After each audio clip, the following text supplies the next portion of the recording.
Hello everyone, मैं अनुराधा अपने YouTube channel success with Anuradha में आप सभी का स्वागत करती हूँ। जैसे कि आपको पता है कि हमारा जो लेक्चर चल रहा था वो चल रहा था व्यक्तित्व की प्रक्षेपण विधियाँ।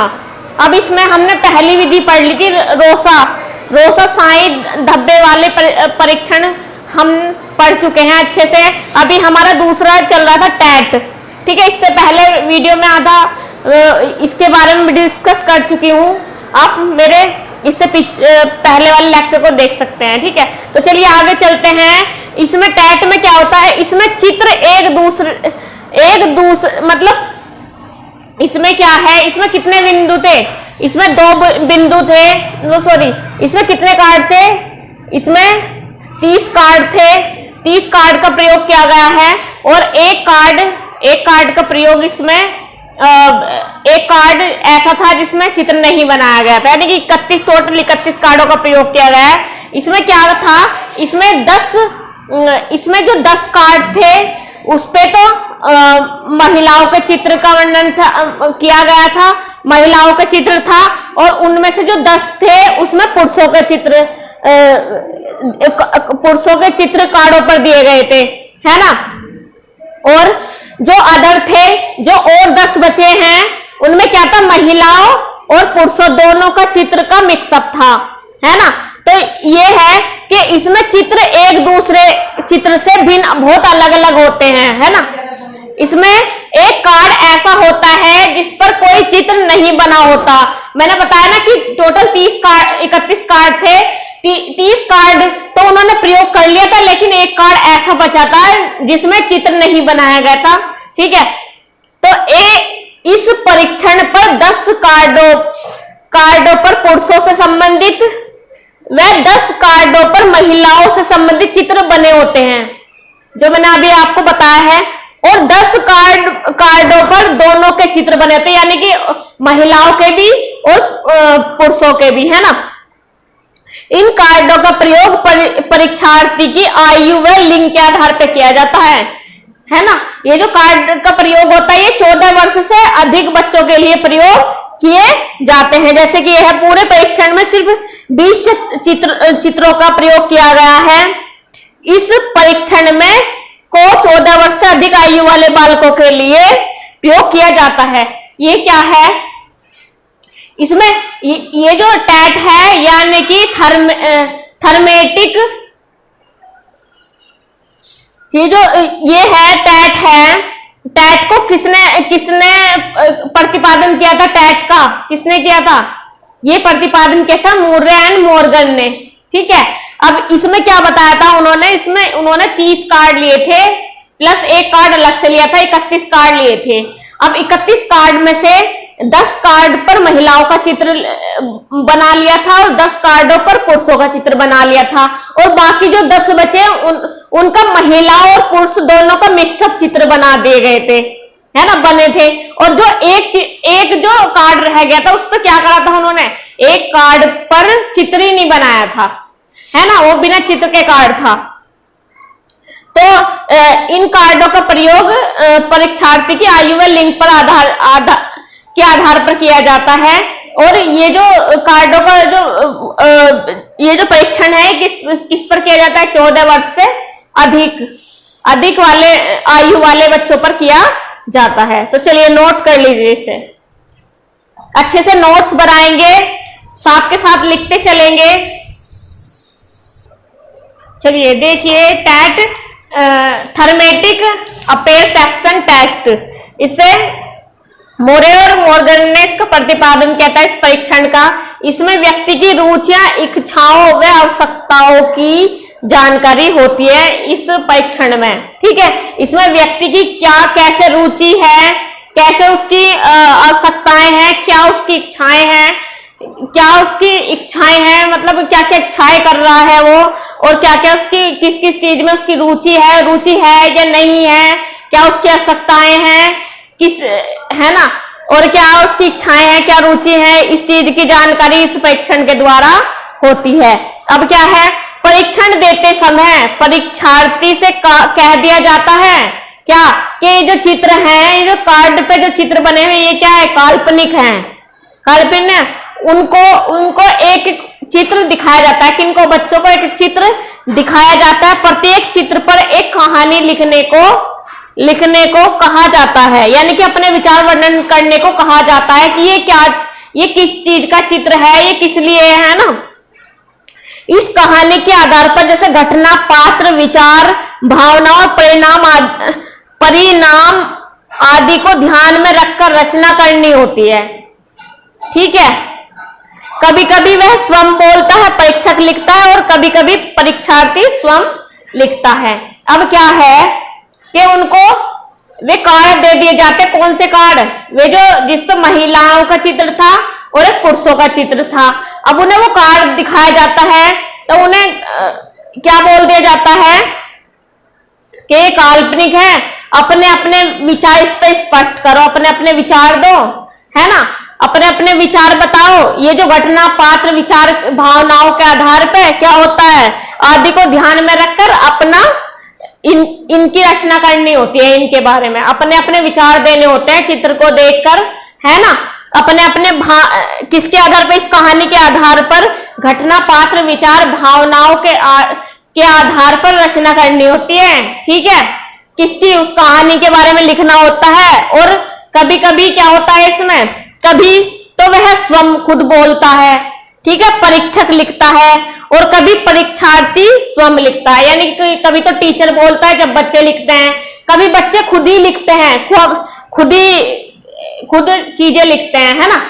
तो वो ये अपने विचार खुद व्यक्त करते हैं। चलिए नोट कर लीजिए।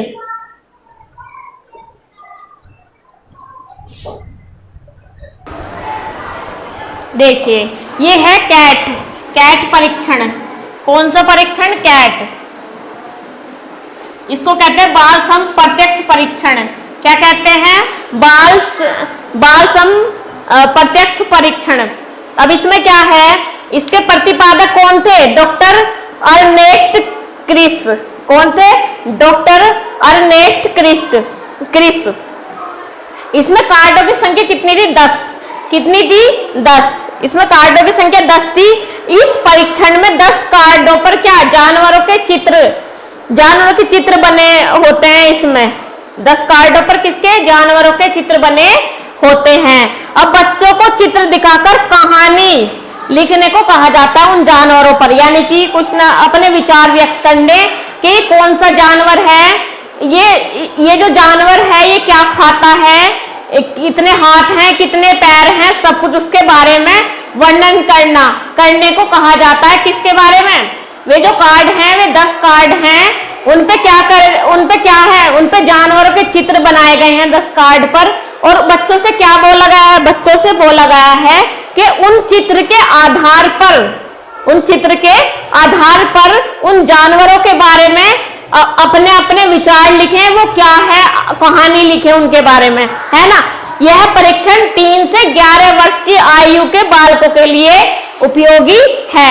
ये जो परीक्षण है कैट, यानी कि चिल्ड्रन अपेयर सेक्शन टेस्ट, इसको कहते हैं बाल सम प्रत्यक्ष परीक्षण, है ना। इसमें क्या है, इसमें 10 कार्ड लिए गए थे, 10 कार्ड पर जानवरों के चित्र बनाए गए हैं, और चित्र बच्चों को दिखाकर उनसे कहा गया है कि इन चित्रों के आधार पर अपने अपने विचार बताएं कि ये चित्र किसके हैं, ये कौन सा जानवर है, इनके बारे में अच्छे से बता सके, इनके बारे में कहानी लिखनी है, अपने विचार लिखने हैं, कौन सा जानवर है, क्या खाता है, कैसे चलता है, सब कुछ, है ना। तो ये सब उस जानवर के बारे में बताएं कि कौन सा जानवर है, इसके बारे में कहानी लिखनी है। ठीक है, अब ये जो परीक्षण है ये किस पर लागू होते हैं, उन 4 वर्ष से 11 वर्ष 3 वर्ष से 11 वर्ष के बालकों के लिए यह परीक्षण उपयोगी है। नोट कर लो, अच्छे से नोट्स बनाते चलेंगे मेरे साथ साथ। अगर आपने अच्छे से पढ़ लिया तो आपको बहुत ही ज्यादा, आप टैट क्लियर कर सकते हो, सुपर टैट क्लियर कर सकते हो, यूपी टैट क्लियर कर सकते हो। तो आप अच्छे से इनको अच्छे से पढ़ेंगे। ठीक है, चलिए देखिए, ये जो 4th परीक्षण है इसे क्या कहते हैं, SCT यानी कि सेंटेंस कंप्लेंट टेस्ट। इसमें क्या है, वाक्य पूर्ति परीक्षण से क्या कहते हैं, वाक्य पूर्ति परीक्षण। अब इसमें इसके जो परिपादक हैं वो कौन है, पाइन एंड टेंडलर, पाइन एंड टेंडलर, ठीक है। कौन से सन में किया था, 1930 में इसका प्रतिपादन किया था परीक्षण का, ठीक है। इस परीक्षण को कब किया था, 1930 में। अब इस परीक्षण को आगे बढ़ाने के लिए किसका योगदान रहा, रोटर्स का। किसका, रोटर्स का। अब इसमें क्या था, इस परीक्षण में रिक्त स्थान भरना था। अब कैसे कि मैं बहुत दुखी होता हूं जब मुझे मेरे माता पिता डैश देते हैं। अब इसमें बच्चे को ऐसा खाली स्थान दे दिया जाता है और बच्चे से कहा जाता है कि आप अपने अनुसार इसमें क्या फील करोगे, क्या रिक्त स्थान कैसे भरोगे, इसमें क्या भरोगे आप, है ना, कैसे फील करोगे इसे। तो ये परीक्षण इसके आधार पर किया जाता है, ठीक है, नोट कर लो आप।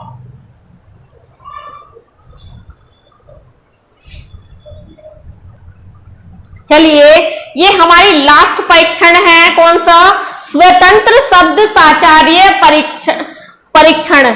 ये हमारा लास्ट 5th परीक्षण था, कौन सा, इसे बोलते हैं FWAT, ठीक है, स्वतंत्र शब्द साचार्य परीक्षण, है ना। तो इसमें क्या था, ये एक मनोविश्लेषणवाद विधि है। कौन सी है, मनोविश्लेषणवाद विधि। इसके प्रतिपादक कौन थे, मनोविश्लेषण के तो मैंने बताया था सिगमंड फ्रायड थे, ठीक है, जिन्होंने मन को समझाने के लिए क्या किया था, मन को समझाने के लिए मन का विश्लेषण किया था, है ना। तब बताया था कि चेतन मन, अचेतन मन और चेतन मन, अर्धचेतन मन और अचेतन मन, 3 बताए थे ना, यानी कि ईड, ईगो और सुपर ईगो, ठीक है। तो ये तो चलो इसकी बात होगी विधि की, ठीक है। ये जो परीक्षण है, ये इसके प्रतिपादक कौन थे, फ्रांसिस गाल्टन। कौन थे, फ्रांसिस गाल्टन। और कौन से सन में इन्होंने ये परीक्षण किया था, 1889 में, 1889 में, ठीक है। इस परीक्षण का सहयोग, इस परीक्षण को आगे बढ़ाने के लिए किसने सहयोग किया था, विलियम वुंट ने। किसने, विलियम वुंट ने, ठीक है। तो अच्छे से इसके नोट्स बनाएंगे, अच्छे से पढ़ेंगे, इसे अच्छे से याद करेंगे, है ना। आप अच्छे से, जितना इसे अच्छे से पढ़ोगे, इतने अच्छे से नोट्स बनाओगे, उतना ही अच्छा आपके लिए आने वाले एग्जाम में आपको बेनिफिट मिलेगा। अच्छे से पढ़ोगे, ठीक है, खुश रहिए, अच्छे से नोट कर लीजिए, अच्छे से अच्छे से नोट्स कर लो, अच्छे से नोट्स बनाएंगे अपने। धन्यवाद।